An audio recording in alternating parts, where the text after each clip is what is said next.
All right, everyone, here we are with ticker symbol FCEL, Fuelcell Energy Inc. And before we jump into this chart, I want to say welcome to all my first-time viewers and investors. Welcome to my channel, Invest for Tomorrow. To all my subscribers, welcome back, and let's jump into this chart. So, Fuelcell Energy Inc. has a story behind when I used to trade it. I'll never forget. This is one of those penny stocks that I looked at the chart. I looked at everything about it. I was looking at previous news and upcoming news. They had some contracts underway with big orders on some product that they created. It was basically like replacing a plant's energy, the way it worked. And Fuelcell was creating and selling these energy makers or generators, as you want to call them. I forgot what they would refer to them. And I read an article, and when I saw that big news that there was some large orders on that, I was really intrigued by it. And when I found this stock, I found it like literally below 10 cents. I wasn't sure about it yet, and I'm going to go into that in just a second. But this year has been a wild ride of bullish upward trend. I mean, the lowest that it reached was about $1 this year, which was back in March, and then it started to work its way back up. But when I came across Fuelcell was back here at this point, and it was around July. And back at this point, it was really low. It had hit lows here of about 14, 13 cents.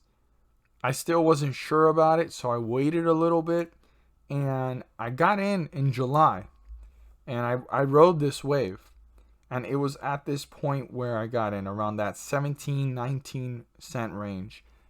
I didn't know exactly how far it could go up, but I was hoping that the news and all those big orders that were coming in was going to work out.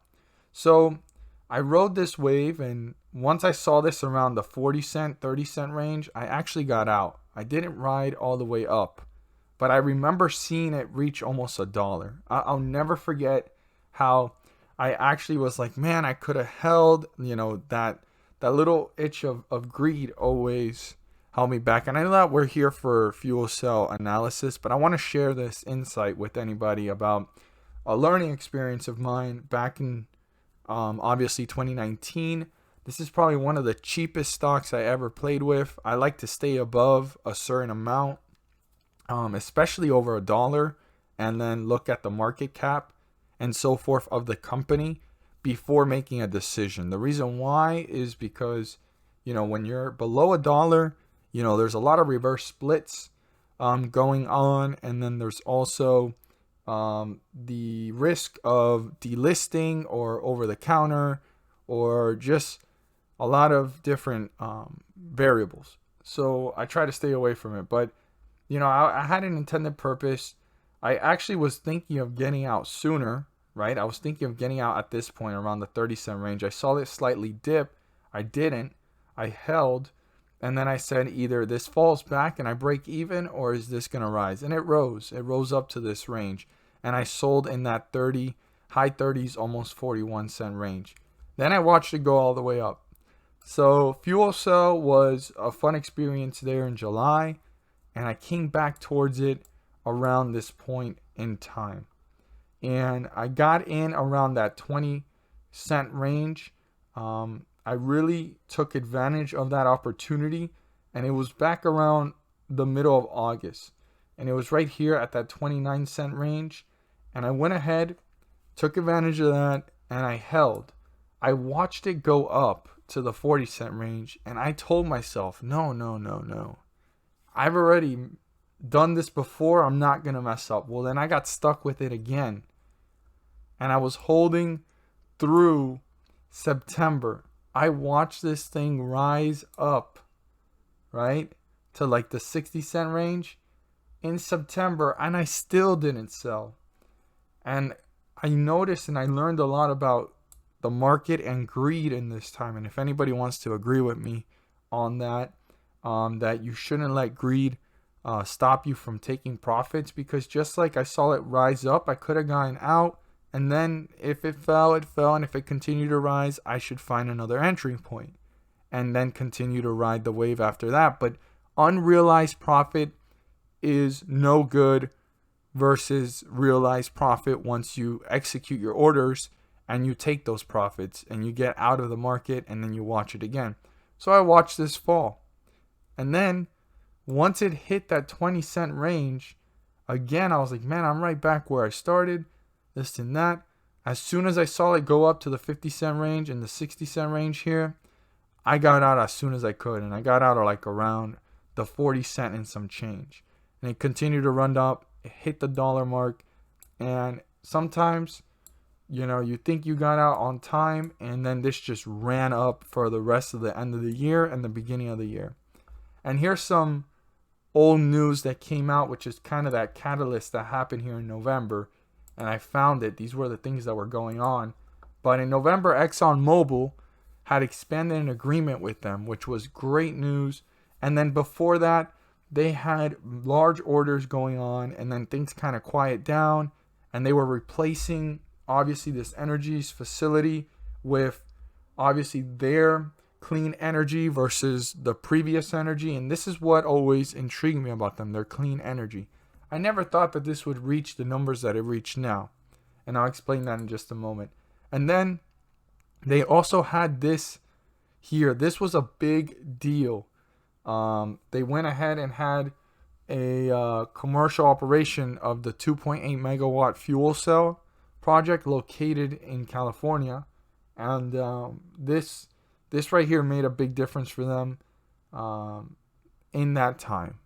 In that time, they were able to go ahead and continue to do their renewable energy, and they had a 20-year power purchase agreement to supply California electric grid with baseload renewable energy. I mean, that's a no-brainer in December. So after I had that experience and I went through it as a penny stock and I finally got out, I wasn't too sure. And then December, you could see it run up. And from that point forward, this stock has been working its way up. Then obviously March came and I completely forgot about Fuelcell. If I was to just go back to these older, what do you call these? These older publications, right? And announcements, I think I would have never missed this one, and I would have probably saw how this is reaching the numbers that it's reaching now. And this is phenomenal stuff. I mean, they went ahead and have that opportunity for California. They're becoming a source of energy, and they have big purchase agreements. And that's what was making this company grow. I honestly thought it was going to reach like $2 to $3. It certainly did that, and it went past my expectations. And throughout the whole year, I'm telling you, I forgot all about Fuelcell. If not, I wouldn't have missed this ride. So what I'm trying to tell you guys is that everybody that's in right now that might feel like they got in late or did they get in on time? I think that if all that great news, if you go back and read about Fuelcell and how it did a big turnaround, because this did a split back last year, and everybody should be aware of splits. It did a split in May, and that's when I started playing around with it, when it hit these lows here, and right after, bringing itself up, and then it fell back down and all that stuff. It was after the split that I actually went ahead and started to give this a shot. Back in 2019. And then I stuck through it. And sometimes, we want to get out and we think we got out on time. And right after all that great news in November, December, and I just didn't want to mess around with it anymore. It was no longer a penny stock. And I always was thinking about, man, could this be back on its way to those lows that I ever saw it, which was down at that, 20-something cent range. And I just stayed away from it. And then I forgot about it, and here we are. So one thing I want to say to all fuel cell investors is there's an opportunity here for this to continue to grow, especially with those long-term contracts and purchase agreements. And if Fuelcell completely continues to grow and expand outside of just California and other areas to provide energy, I think this stock has way more potential than the numbers that we're seeing. But we're going to have to see how this continues to play out. Let's see what's important for tomorrow.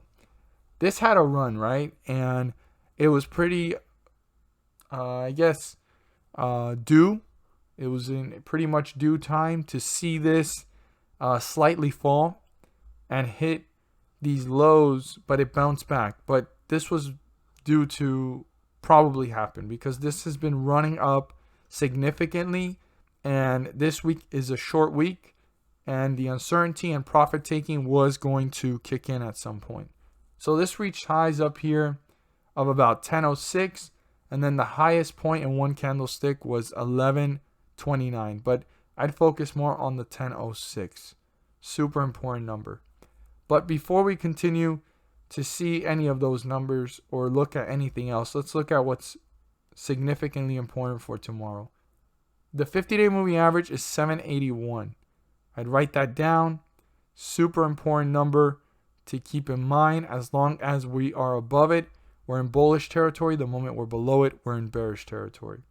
For the bulls to reach newer highs, they need to break through 820 and to stay in bullish territory. So I want to go ahead and emphasize the bulls need to break through it and pull away from it, turning it into a support. On the other hand, we have what the bears want, and the bears want to break through this, and this is the lowest point reached in this slight pullback. So I want to emphasize to all investors, pay close attention to how this is reacting. If it breaks through the 50-day moving average, and if it reaches this support, and if it breaks through it and starts to pull away from the 50-day moving average in a downward direction. So I want every single investor to be aware of that. That 659 is a super important point to keep in mind.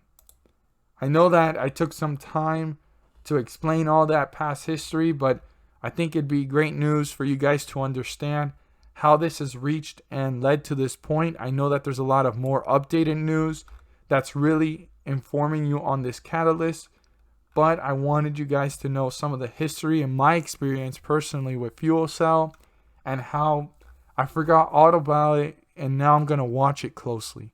I forgot all about it, and now I'm going to watch this. Certainly, I'm going to keep it on my watch list and consider it in the near future, or even sooner than later. This is a stock that has potential to continue to grow, and it's doing a clean energy based type of innovation that I think is going to dominate in its sector. I look forward to seeing your guys' comments and also perspective on this stock down below. Thank you guys so much for watching, and let's make some money.